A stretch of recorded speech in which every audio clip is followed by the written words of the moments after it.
In this video, I'm going to show you how to place your window switch on this Toyota Camry.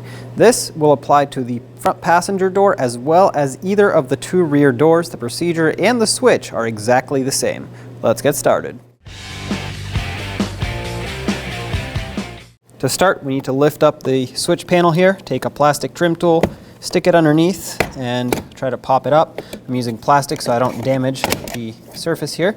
Once you pop this up, you should be able to see that on the back side there's your switch that you're after, as well as the electrical connector. I'm just going to unplug it first, press on that tab and slide it down, just like that. Now you can turn it more and you'll see that on the front and on the back it has a little tab here, a little hook. That is what locks it in. So I'm going to try to press on that, or you could also come in here and pry it.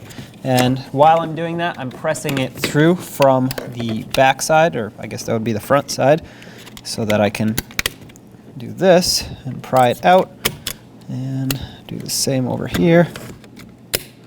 There we go. And there's your switch.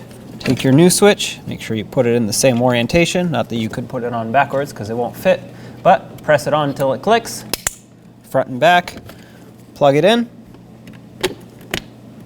make sure that clicks, line the switch panel up, press it down, and test it out.